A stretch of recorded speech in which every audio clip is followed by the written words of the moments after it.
trouble with a song like that is it might lead you to believe that I love better than I actually do. I'm usually better at pointing out the cracks in a person's soul than I am at loving them, you know.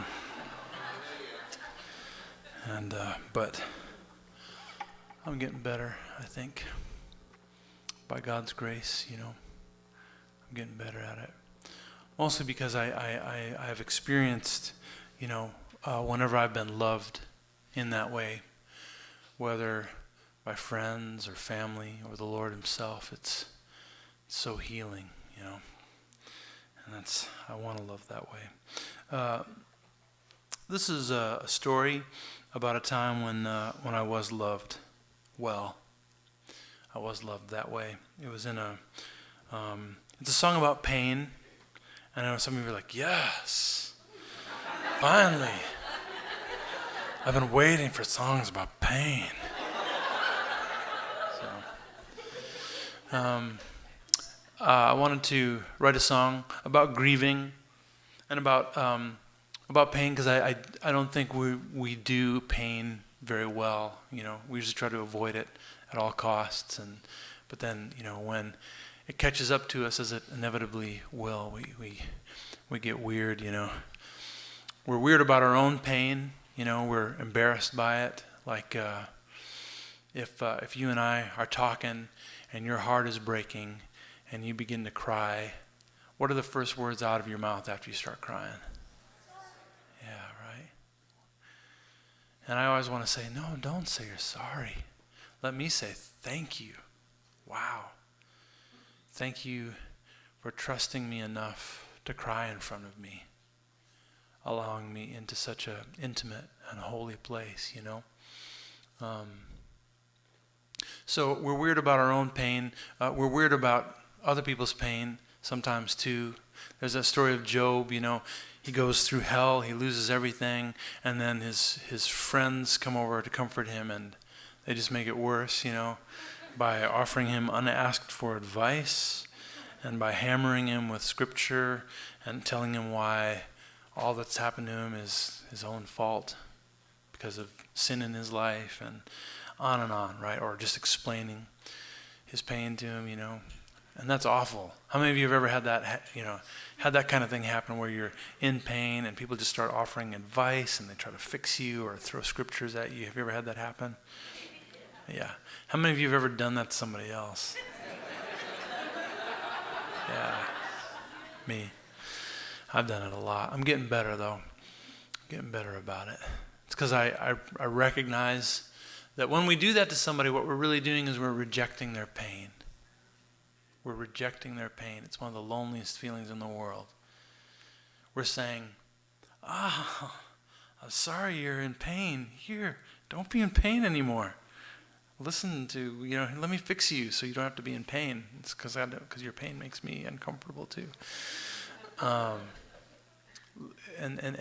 So we reject people's pain. And that doesn't lead to healing. Sometimes I think one of the most loving things we can do is to give people permission to be sad when they need to be, you know, for as long as they need to heal. And because the thing is I believe that pain is holy ground in a person's life. I believe that pain, at least my experience has been, that pain is what the Lord uses to heal us. When our hearts are breaking open, it seems like that's when he has access to things buried deep, deep down in there that need healing, you know. For some reason, it seems like the only way for that stuff to get surfaced is through pain. And so I believe it's holy ground. A few years ago, about 3.5 years ago, I was on the road with my friend Andy, and I was going through a very, very painful season in my life. And so we were hanging out in the back lounge of the tour bus, and I was just kind of, it just kind of all came out of me, blah, you know, and I told him about all my pain. As soon as I was done, I was afraid he was going to like offer me advice or something, you know, and he didn't do that. And instead what he did became one of the most healing things I've ever experienced. My friend Andy, he stood up. He said, all right, here's what we're going to do, Jason. I want you to stand up, and I'm gonna hug you, and I'm gonna hold you, and you have to let me for 2 minutes. And he's taking off his watch, and I'm gonna time it so you're not going anywhere. I'm like, okay, I just feel kind of dumb, I feel insecure. I mean, I'm all about male bonding. I've seen Band of Brothers. I get it. I'm on board. It's cool. But 2 minutes is a long time to hug anybody, let alone another dude friend in the back lounge of a tour bus.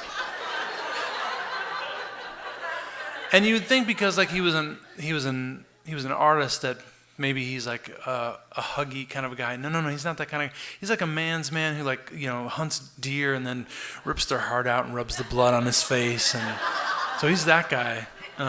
So when that guy wants to hug you, like it means something, because he's not like a huggy guy, Anyway, sorry with that weird image. It's like, whoa, an unexpected violent turn in the evening. It was weird.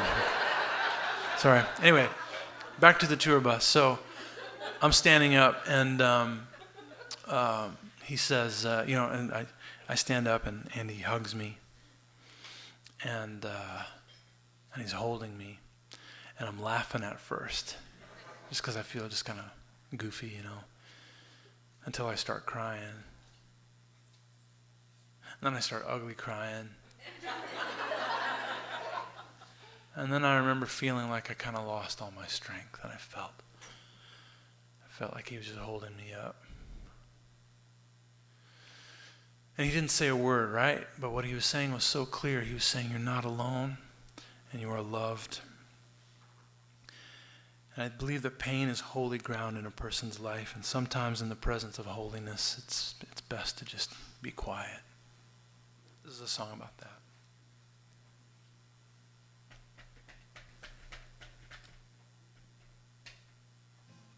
Oops, here we go.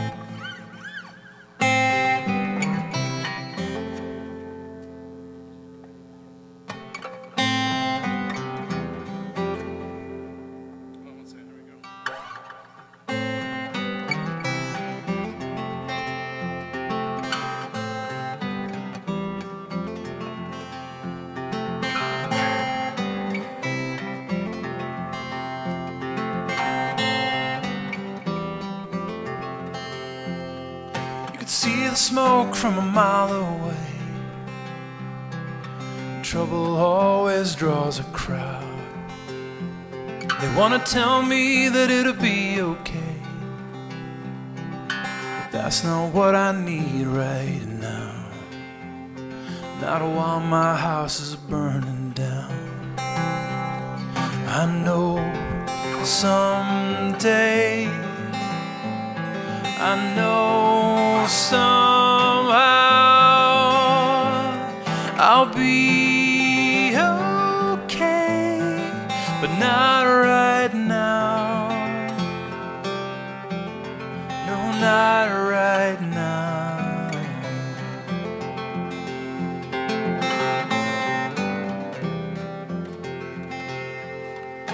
Tell me if the hope that you know is true ever feels like a lie, even from a friend, when their words are salt in an open wound, and they just can't seem to understand that you haven't even stopped the bleeding yet.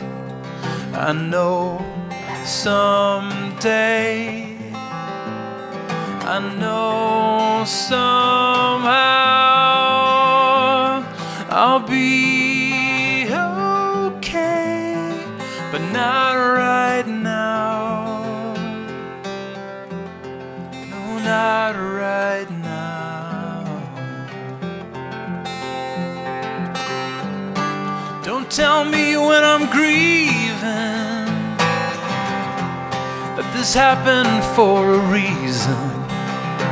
Maybe one day we'll talk about the dreams that had to die for the new ones to come alive,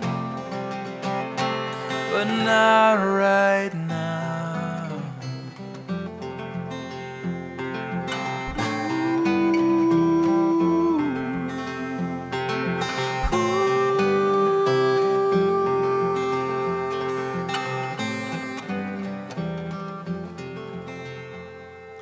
So while I wait for the smoke to clear, you don't even have to speak. Just sit with me in the ashes here, and in silence we can pray for peace to the one acquainted with our grief. I know someday, I know somehow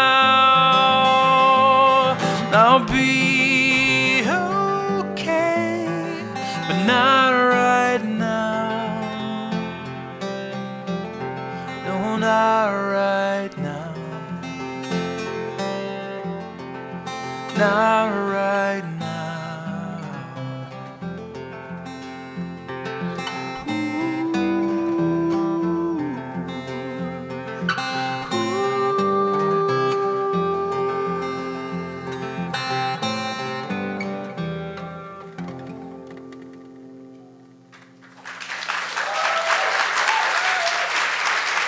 Thank you.